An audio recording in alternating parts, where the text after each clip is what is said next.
Hey, Tom. A couple of questions. Can we ask you a few questions? Time for any questions?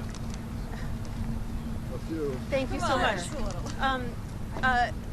I know that this is a hard figure to have precisely, but ballpark, how many murderers do you believe ICE has rounded up so far?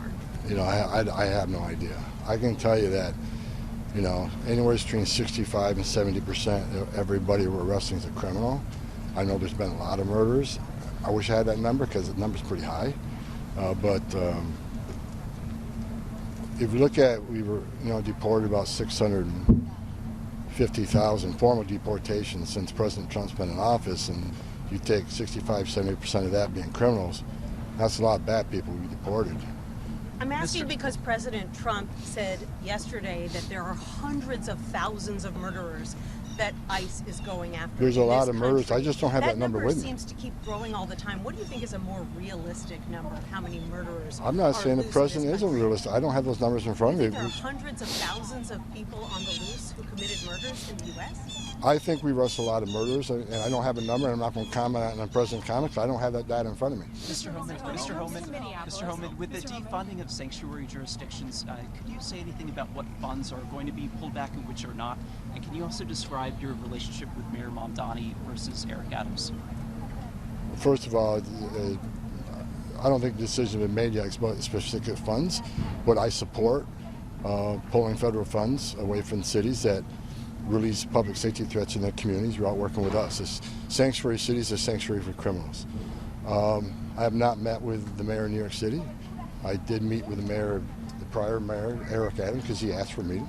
So we'll see what happens. I have not met with Mamdani. The only time I've ever seen him is up in Albany, New York, before he ran for mayor, and he was screaming and yelling and pushing his way through state police to try to get a moment with me. But I was too busy eating my apple and ignoring him. Mr. Homan, when it comes to Minneapolis, we're seeing images like yesterday of a woman who was stopped by federal agents. She was dragged out of her car. I know DHS always has a response to this as to why they're acting that way. There are Americans who see this and say this looks like Putin's Russia. What is your That's ridiculous. You know what? In Minneapolis, let's remember who set the stage here. First of all, the Biden administration let millions of people release millions of illegal aliens in this country in violation of the law. Many of them criminals because they weren't properly vetted. We're arresting thousands of them. So first of all, they created the problem with millions of illegal alien criminals in this country. Second of all, Minneapolis, they're a sanctuary city. You know, if they'd let us in their damn jail and stop being a sanctuary city, we could arrest the bad guy in the safety and security of the jail. But because they normally release them, now we got to go in the community and find them. Then they're mad we're in the community. President Trump made us promise to American people, we're going to find these criminals and make America safe again. So if they don't let us in the jail, we're going to go in the community. And the difference is, in places that's not a sanctuary, one agent can walk into a jail and arrest one criminal illegal alien. But when you release them in the community, now we got to send the whole team because we got to arrest somebody on their turf. They have access who knows what weapons.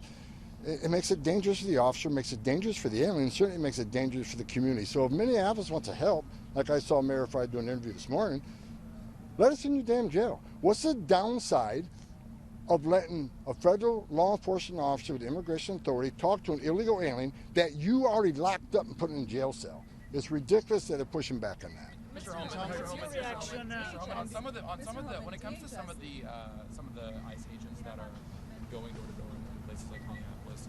I'm just curious how you square some of those going into these homes with the Fourth Amendment search and seizure. Yeah, how do you square those two things? And is there any potential violation of Fourth Amendment with some of these ICE agents' activities going into some? If any ICE agent, Border Patrol violates policy, they'll all be held accountable. But we got to remember that. You know, there's a lot of confusion out there, difference between reasonable suspicions and probable cause. If an officer gathers reasonable suspicion from a myriad of circumstances, a bunch of factors, they can temporarily detain and question somebody on an immigration interview. in order to arrest that person, you got to establish probable cause. I can't sit here and pull out case by case. I think the men and women of ICE and Border Patrol are doing a difficult job in a very unfriendly area where law enforcement response for emergency response is sporadic at best. Death threats are up over 8,000%. Actual assaults up 1,300%. I know because threats against me and my family have tripled in the last couple of weeks. They got a dangerous job to do. Again, let us in the jail to arrest a public safety threat.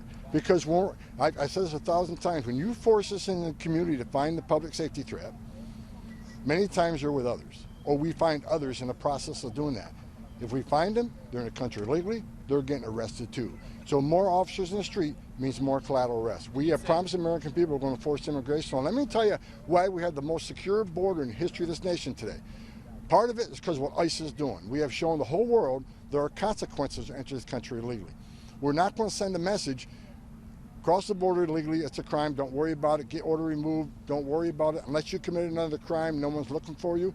If that's the message we send, you're never going to fix this problem. We send a strong message, and that's why we have the most secure border in the history of the nation. And President Trump, by doing that, is saving thousands of lives. We know that women and children aren't making that dangerous journey. We know that no one's drowning in the river today. We know fentanyl isn't coming across at the levels it came to Joe Biden. We certainly know no inspected terrorists aren't coming across like Joe Biden. We're doing the right thing. We're going to keep with it, and they can protest all they want. We're just going to double down and enforce the law. And I said for months, we're going to surge resources in sanctuary cities because that's where the problem is. We know they're releasing public safety threats. We're going to send the agents where we know the biggest problem is.